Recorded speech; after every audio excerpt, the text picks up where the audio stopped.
자, 시장 상황이 녹록지 않습니다. 그렇다 보니까 뭐 여러 가지 악재 요인들에 대해서 이야기들이 나오고 있죠.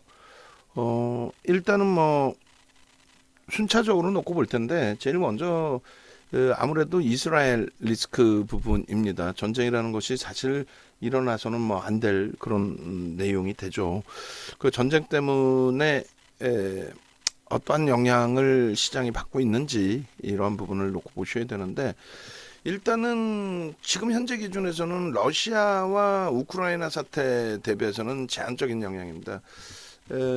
다만 이제 이란이 개입할 경우 그게 이제 가장 핵심이거든요. 그러니까 이란이 만약에 개입을 하게 된다면 장기전으로 가면서 이제 영향력이 굉장히 커지고요. 그렇게 되면서 이제 서방과 중동과의 분쟁으로 비화될 가능성이 높아요. 다행스럽게도 이제 지금 기준에서 잘 마무리가 된다 보니까 어떤 내용이냐면, 이게 굉장히 긍정적인 상태에서 터진 흐름이란 말이에요. 그러니까 미국과 이란과의 관계가 민주당 정부 들어서면서 다시 원활해졌단 말이죠. 그러니까 이 15년도에 미국과 이란, 영국, 프랑스, 독일, 중국과 러시아 이 7개 국가가 이란과의 핵협상을 타결을 합니다. 그래서 이제 평화적인 관계로 가자 이렇게 한 건데, 불과 뭐 2년이 채 안 되는 1년 6개월 정도 만에 트럼프 대통령이 16년 11월 우리나라 날짜 기준으로 9일 날 당선이 되면서 바로 그냥 뭐 이란의 핵협상을 파기해버리죠. 그러고 나서 이번에 바이든 대통령 정부 들어와서 다시금 이란과의 관계 개선, 또 이스라엘과 사우디의 관계 개선, 이런 부분이 나오는 찰나에 이제 뭐 완성되고 뭐 좋은 내용이 나올 즈음, 그 바로 직전 단계 뭐 그런 때에 지금 하마스가 대규모 공격을 했단 말이에요. 팔레스타인의 무장단체 이제 하마스로서는 그 정도의 미사일을 쏠 능력이 좀 없다라는 게 일반적인 해석이죠. 그렇다면 아무래도 이란 쪽이 지원을 해줬든가 아니면 이란 쪽의 승인을 받았을 거다라는 의견이 우세적인데, 다만 이제 그것에 대해서 어느 쪽에서든 어느 언론이든 뭐 어느 국가든 그걸 강력하게 이야기하지는 않죠. 뜨거운 감자죠, 그만큼. 어찌됐든 이 부분이 뭐 독단적이진 않지만 하마스나 이제 이쪽 입장에서는 중동 쪽에 분쟁이 계속 있어야 자기들 편도 들어주고 할 텐데, 갑자기 뭐 관계가 좋아지면, 뭐 예를 들어서 미국과 중국의 관계가 좋아지면 혹시라도 미국이 대만에 대해서 눈 감아주는 거 아니야? 뭐 이런 식으로. 그래서 이제 그러한 불안 요인에 의해서 사태가 불거졌다, 이런 해석도 있긴 있습니다. 근데 어찌됐든 지금은 아직까지는 이제 단기전 쪽으로 해석이 조금 더 무게감이 실려요. 그래서 너무 과소평가하는 거 아니냐라는 의견도 있지만, 어찌됐건 지금 현재로서는 단기전으로 갈 가능성이 높다. 그러니까 막강 화력을 가지고 바로 그냥 하마스 제재를 해버리는, 그리고 지상군이 들어갔을 때에도 보통 이제 지상군 진입하고 나서 4일에서 29일 정도, 29일, 뭐 19일, 29일 하여튼 그 수준의 좀 비교적 짧은 기준에서 마무리가 됐었다라는 거예요. 그렇게 되면은 이번에도 똑같이 그렇게 흘러간다면 세계 GDP에 미치는 영향력은 0.1% 수준. 그 물가의 영향력은 한 1%, 0.1%죠. 1%가 아니고 0.1% 정도 올라설 수 있는 수준. 그렇게 해석을 합니다, 시장에서.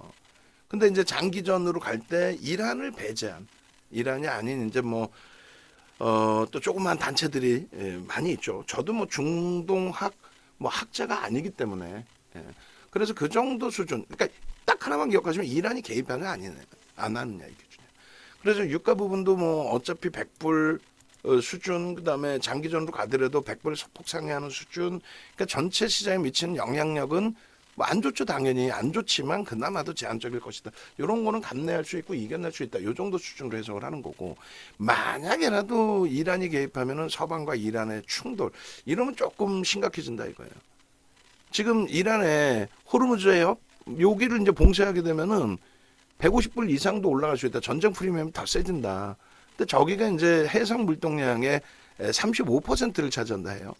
그러다 보니까 이제 심각해질 수도 있다라는 건데, 일단은 뭐 사실상 미국의 민주당의 성향 자체는 그런 성향은 일단 아니라서 만약에 이제 뭐 예를 든다면 그렇게까지 된다면 말 그대로 심각해지죠. 그렇게 됐을 경우에는 일단은 뭐 진짜 스태그플레이션까지 우려할 수 있는 유가가 경기는 안 좋다. 경기가 둔화된다. 근데 유가만 고공행진을 한다. 스태그플레이션이 될 가능성이 있다.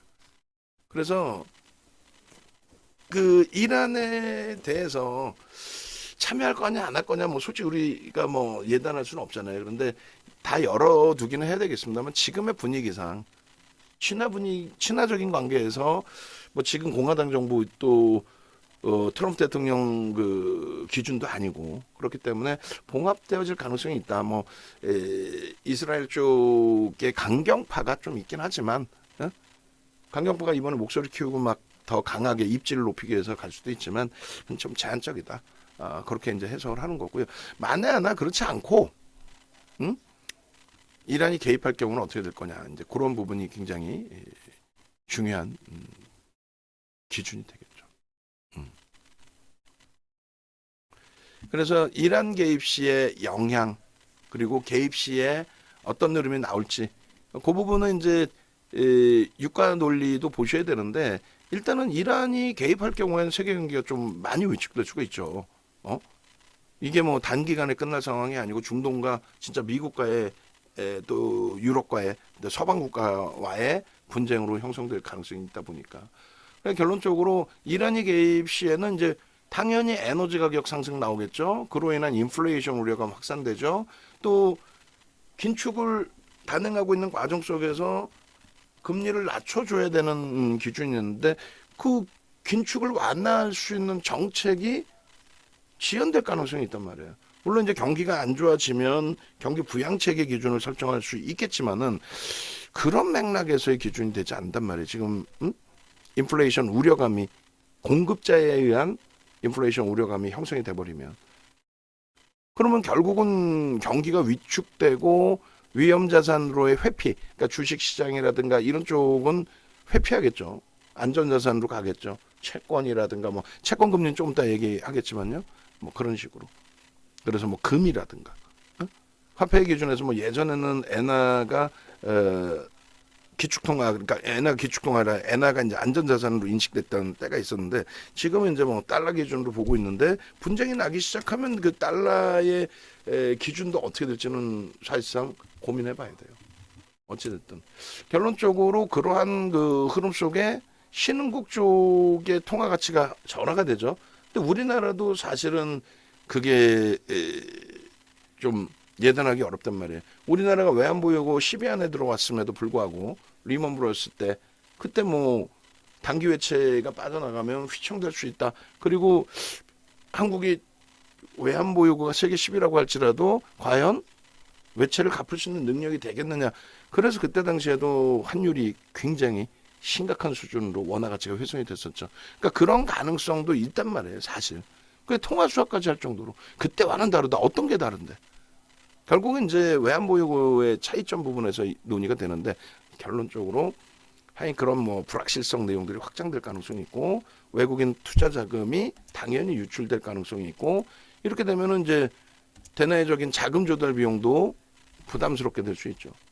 그리고 당연히 원화의 약세 속에서 수입 물가 상승도 부담 요인 될 수 있습니다. 그러니까 이란이 개입한다라고 했을 때는 정면적으로 그냥 일시적으로 뭐 이란이 뭐 지원한다 이 정도 수준이 아니라 정면적으로 그렇게 됐을 경우에는 좀 굉장히 불편할 수 있습니다. 근데 앞서 말씀드린 것처럼 이스라엘과 사우디 쪽의 평화 협정 진행 가운데서 또 미국과 이란의 관계가 개선되는 그러니까 민주당 쪽의 정책을 보여드렸잖아요. 그 중동의 전체적인 화해 무드 국면에서 발발된 상황이기 때문에 단기적으로 국한될 가능성이 높다라는 게 하여간의 일반적인 의견입니다. 뭐 터지면 어떻게 할 거야? 그럼 말씀드렸다시피 다 정리하고 쉬는 게 옳죠. 근데 그렇게 우리가 포지션을 설정할 수는 없는 상황이기 때문에 객관적으로 놓고 보자. 현재 아직 발생되지 않은 것에 대해서 너무 확대 해석하지 말자. 그 내용을 말씀드리는 겁니다. 조금 우려감은 있더라도 그 부분에 대해서 너무 확대 해석하지 말자. 그렇게까지 말씀드리는 거예요. 그 우려감이라는 부분은 여기서 이제 나타난 이런 부분들이 우려감이 될 수는 있어요. 확장해서 해석하지 말자. 그래서 미국 정당별 그 정책 비교 표를 이렇게 보여드린 거예요. 그래서 이란 쪽에 대해서 강경한 정책이 아니거든요. 민주당 지금 현재 민주당 정부가. 그리고 물론 이제 이스라엘의 이제 지원책도 의회에 이제 제출을 하고 그렇게 해서 이제 400억 불 정도 지원해 달라 이렇게 해놨는데 그걸 가지고 뭐 이란과 뭐 전면전을 하겠다 이런 내용은 아니죠. 그리고 하도 이제 공화당 쪽에서 또 트럼프 대통령이 야 이란의 제재를 풀어주고 돈 동결한 거 풀어줬더니 바로 무기 사서 이스라엘 때리지 않냐 뭐 이런 그 공격을 했는데 결국은 미국 쪽에서 바로 그냥 또 동결시켜 버렸겠죠. 근데 그 내용을 가지고 이란이 반발해서 또 부딪힐 만한 그런 상황은 아니기 때문에 나머지 부분 한 번씩 읽어보실 만하고 이란과의 정책 부분으로 놓고 본다면 무리수는 없다. 그렇게 말씀드립니다. 그리고 이제 세 번째 기준에 원유 등 에너지 가격 강세 부분인데 이미 유가는 올라가 있어요. 유가는 올라가 있습니다. 이게 이제 10월 12일 거고 뭐 조금씩 더 점진적으로 올라가 있는데 제가 이거를 로그 차트로 캡처를 한 거예요. 그러니까 로그 차트라는 건 뭐냐면 퍼센테이지로 놓고 보는 이제 주가 등락률의 차트입니다. 근데 지극히 정상적인 기준에서의 유가 강세는 문제가 되지 않아요. 그러니까 2003년부터 뭐 2007년도의 기준까지 그리고 또 금리를 올리던 2004년 6월부터 2006년 6월까지 그리고 이제 한번 오버슈팅이 나온 요 긴 박스의 경우는 말 그대로 이제 금리를 인하해서 경기를 부양해야 될 만큼 서프라임이 골마 터진 거고 그게 2007년 9월이고요. 그리고 나서 베어스턴스 리먼이 터졌잖아요. 그러니까 베어스턴스의 경우가 먼저 터지고 이제 리먼 터지면서 골마 터진 게 형성이 됐는데 그때 선물 쪽에서 이제 빠져나간 거고요. 오버슈팅 나오면서. 그리고 금융 그 시스템 자체가 붕괴된 거죠, 사실. 그렇게 되다 보니 고점에서부터 상품 가격의 조정이 당연히 깊어진 게 당연한 겁니다. 그리고 중요하게 놓고 보실 부분이 이거란 말이에요. 2010년, 11년부터 해서 2014년 수준까지 해서 뭐 110불대 위에 있었어요. 왜 그랬냐라고 했을 때 약달러 때문에 결제통화의 약세 때문에 유가가 고공행진을 할 수밖에 없었던. 근데 이제 저 당시에 경기가 뭐 유동성을 공급해서 살아나던 시점이었잖아요. 살아나던 시점인데 어찌됐건 뭐 11년도 저렇게 올라와 있기 전에 2009년도에 유동성을 줬더라도 경기가 급격히 뭐 개선되는 게 아닌 그런 상태에서 유가는 조정을 받아야 되는데 올라간 이유는 약달러 기조 때문이에요. 그거 뭐 여기서 설명하면 뭐 끝이 없죠. 결론적으로 이 유가에도 또 경기가 그렇게 썩 좋지 않았다라고 해석하던 그 시점에도 이 유가에 오히려 뭐 쉽게 얘기한다면 시장의 랠리가 형성돼 있었다는 거예요. 시장의 랠리가. 그리고 2013년도에 버냉키 의장이 테이퍼링을 단행하죠. 그죠? 그러니까 긴축을 한단 말이에요. 긴축에 대한 이야기를 하고 2014년도에 긴축을 합니다. 그래서 유가가 내려옵니다. 왜? 달러 강세. 그리고 나서 2015년 12월에 금리를 11년 6개월 만에 올리게 되죠. 마지막 금리 인상 기준으로 따지면 9년 6개월 만에 올리게 됩니다. 그렇게 되면서 이제 달러 강세 기조가 일정 범위가 형성이 됐어요. 뭐 금리 올린다고 무조건 달러 강세는 아니에요. 근데 이제 금리를 올리고 또 금리를 올린다의 기준이고 달러 강세를 떼는 기준이다 보니 결제 통화의 강세 부분 그 부분에 대해서 자연스러운 조정. 이때도 시장은 폭락이 아니라 랠리 기준이에요. 랠리 기준. 그러고 나서 금리를 2018년까지 올리는 그 시점까지 유가가 당연히 금리를 올린다, 긴축을 한다라는 게 뭐라 그랬죠? 지표가 좋다라는 거라고 그랬죠. 당연히 유가가 다시금 뭐 90불 수준까지 올라와 있을 때, 그럴 때 시장 충격 역시 제한적이었어요. 그러고 나서는 뭐 코로나19였고, 그러고 나서 금리를 올렸죠. 경기가 지표가 굉장히 좋아졌고 또 그에 따른 금리를 올렸고 그렇게 되면서 일시적인 경기 둔화에 유가 부분도 좀 눌림을 받았지만 결국은 지극히 정상적이라는 거예요. 여기서 딱 하나 보는 거는 그냥 110불 위에 있을 때 시점에 실질적인 문제가 됐느냐라는 거예요. 저 당시 2011년부터 13년, 14년 중반까지 문제 없었다는 거죠. 지금의 지표와 그 당시의 지표를 놓고 봤을 때 제 판단은 지금의 지표가 나쁘지 않고 또 이때 당시 대비해서 지금의 기준까지 인플레이션 감안했을 때 결코 지금의 유가가 경기를 심각하게 둔화시키거나 또 문제가 발생될 만큼의 흐름으로 진행시킬 가능성이 상당히 제한적이라는 거예요. 거기에 이제 뭐 베네수엘라에 대한 제재를 좀 완화하고 있죠. 국제유가 안정화에 좀 노력을 하고 있단 말이에요. 베네수엘라에 뭐 제재를 해놨었는데 아니야 풀어줄게 뭐 이런 식으로. 그리고 또 그동안의 인플레이션 말씀드린 것처럼. 또 리먼 사태 이후에 경기 침체 국면 이후에 형성돼 있던 110불. 그러니까 이게 정확히 따지면 이제 21년이 되겠죠. 아니 11년부터 14년까지. 그래서 비이성적으로 진짜 급등하지 않는 한 유가가 미치는 영향 부분은 상당히 뭐 제한적일 수밖에 없다. 제한적이다. 이렇게 해석을 해드립니다. 그렇게 해서 이제 S&P 500 지수로도 지금 이제 사실은 이게 이제 금리 인상 시기를 표시해 놓은 건데 이걸 유가 강세 시기로 바꿔놓을 거예요.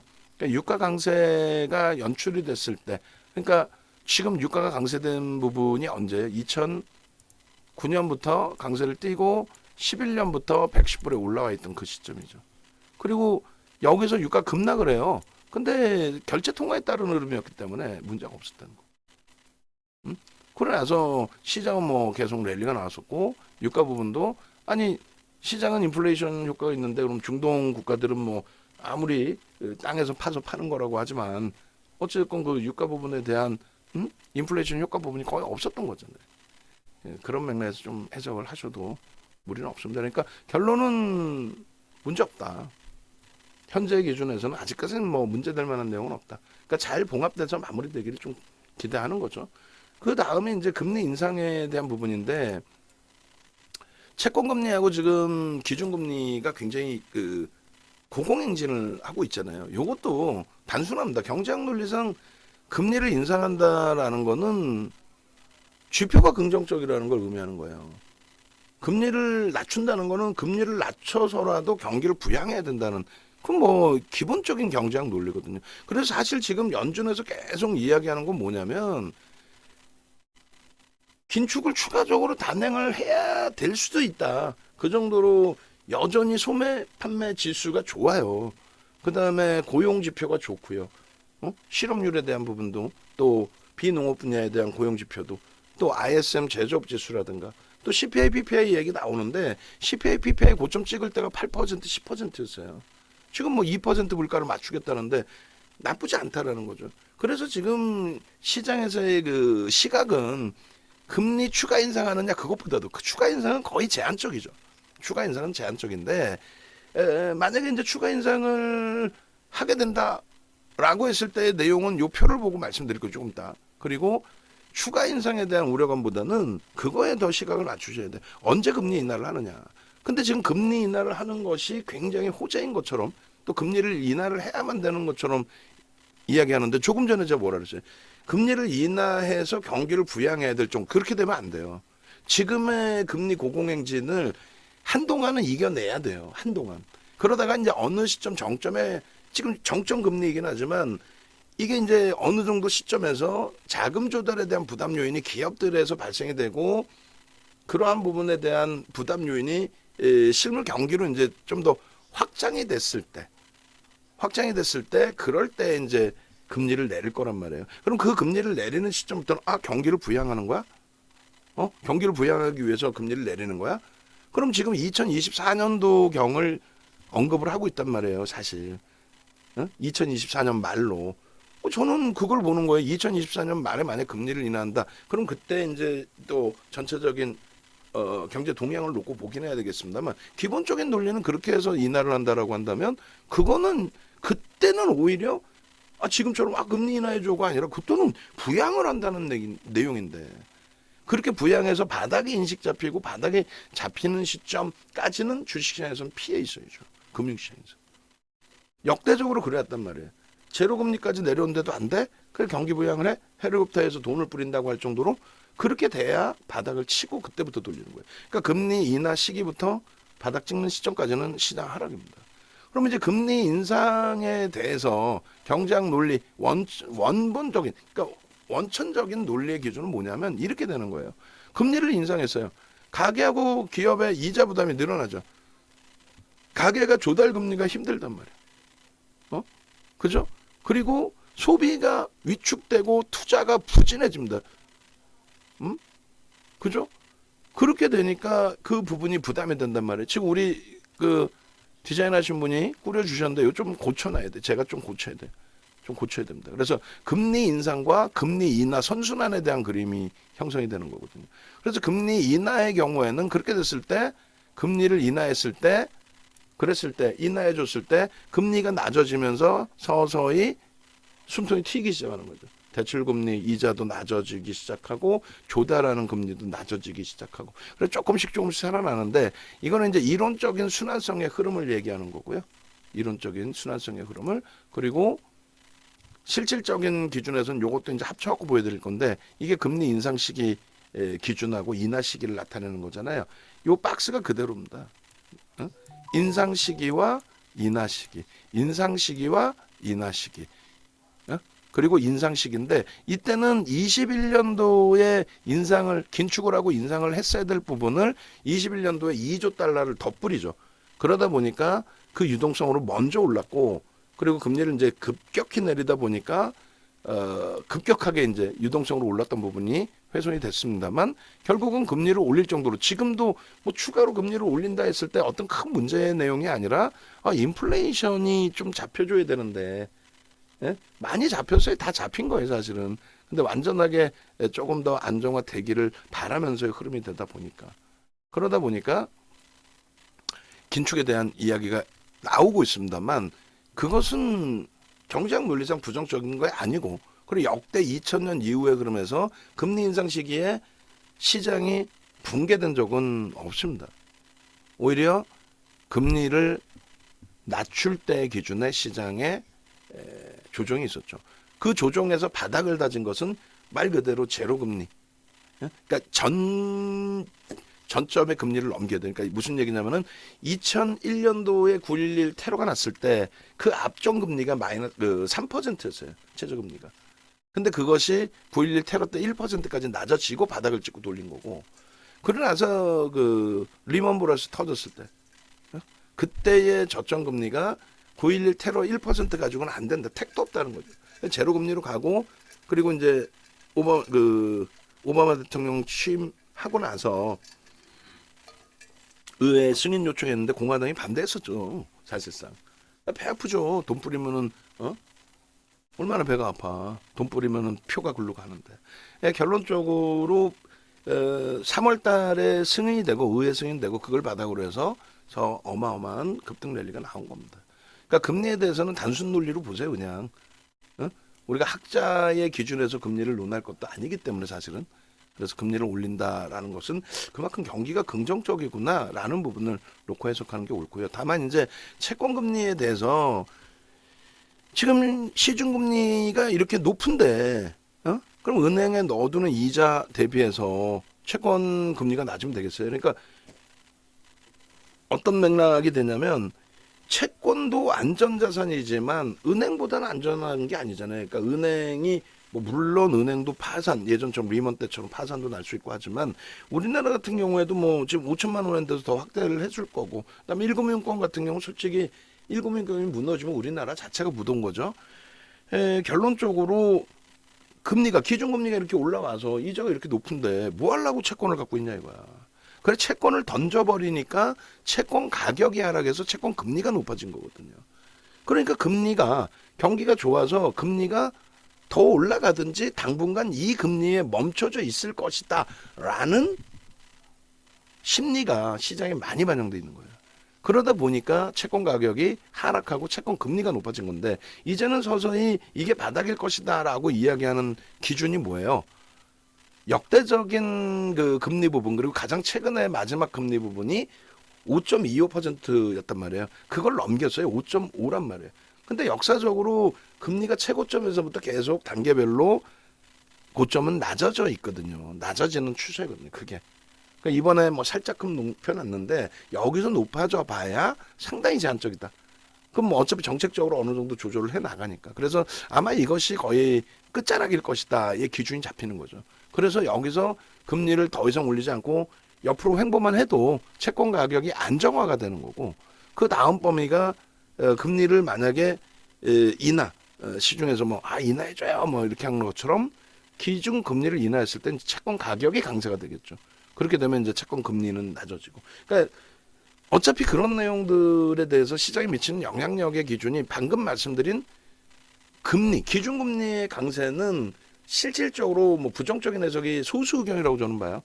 그게 많이 있지만 그렇게 부정적이지 않다. 그것만 기억하십시오. 채권금리까지 놓고 보실 필요는 없어요. 다만 이제 중국 쪽에서 또 외환보유고 상위 국가들이 뭐예요? 응?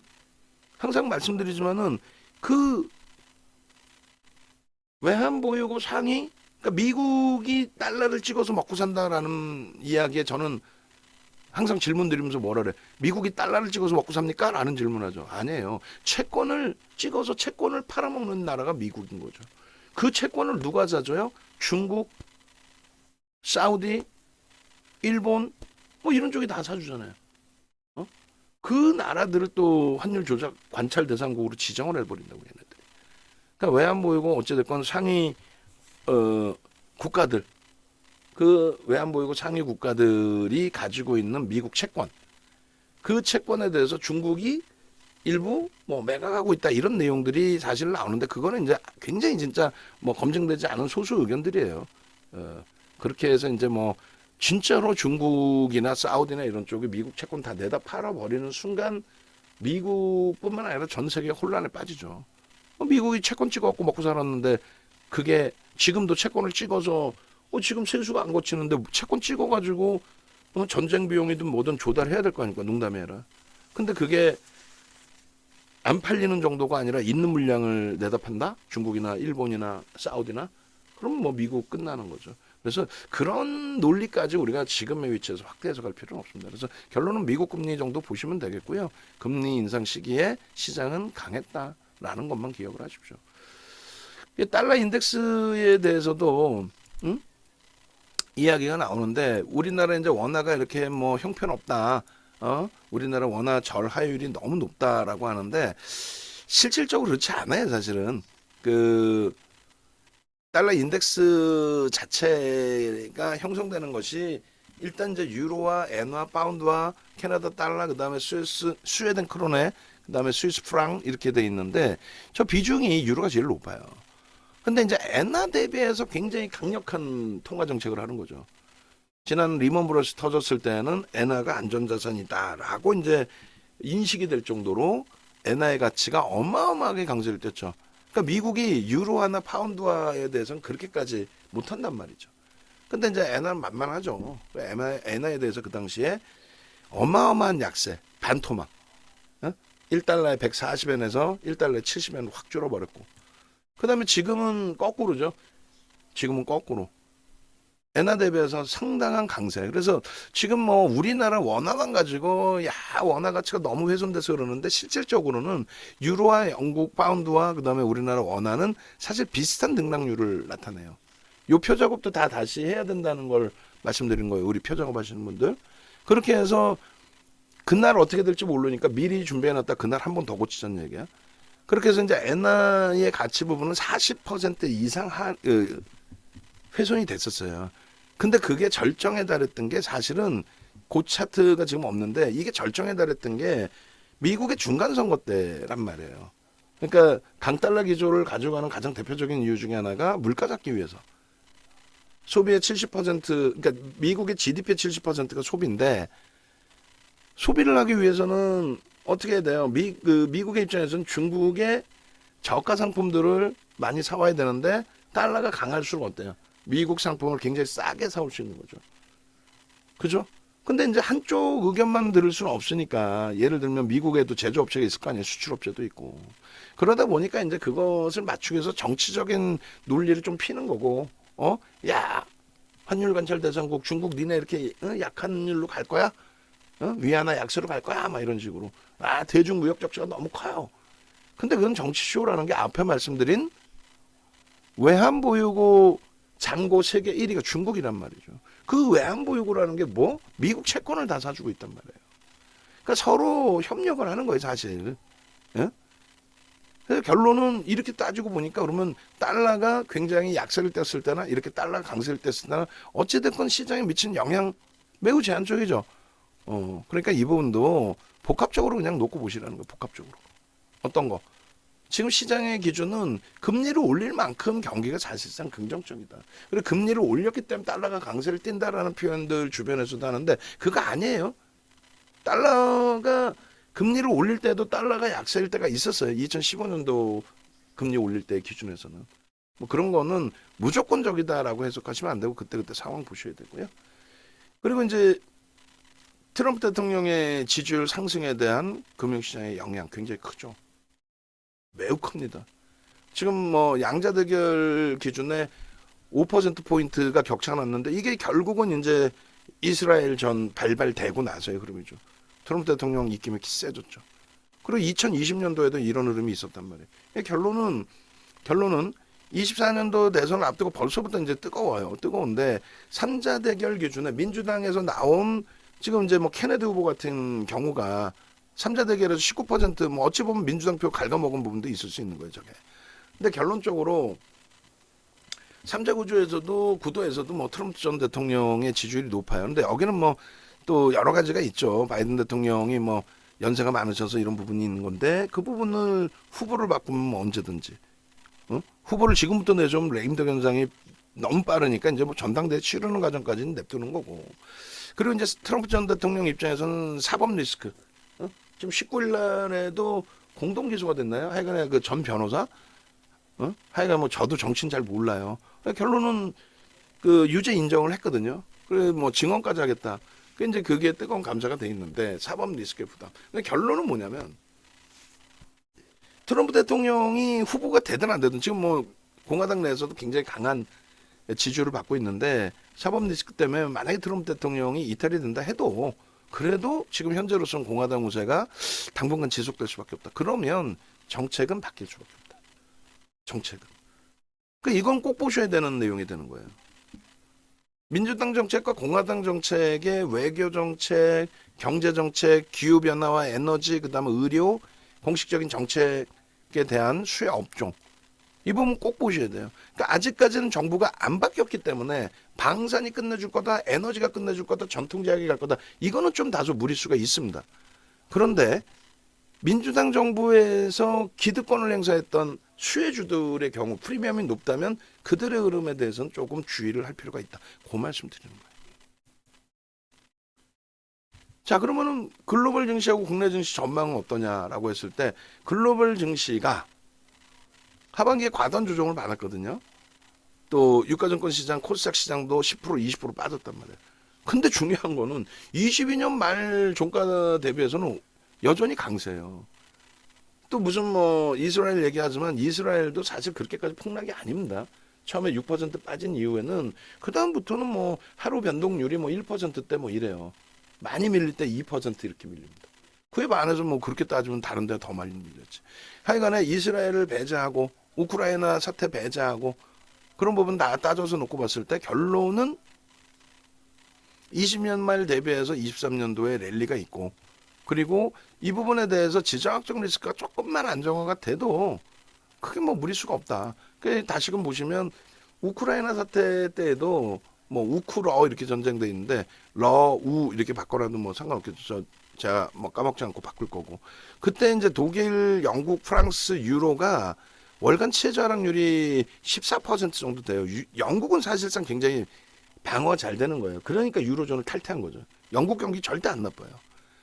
이제 주간 최저 하락률은 10% 수준, 일간 최저 하락률이 하루에 5% 수준까지 밀렸어요. 거의 똑같이 밀렸어요. 응? 근데 글로벌 시장은 14% 저렇게 밀릴 때 이렇게 밀린 게 제한적이에요.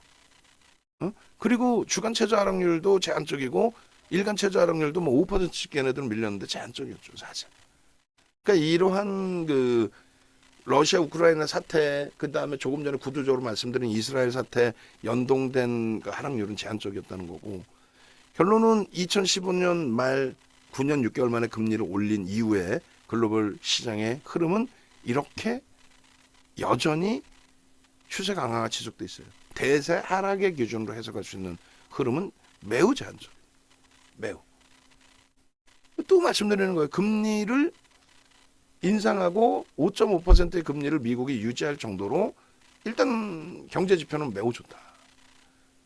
내 체감 온도가 안 좋다 해도 지표를 놓고 봐야 돼. 아시겠죠? 여기까지가 35분 정도 됐네요. 더 줄여야 되죠.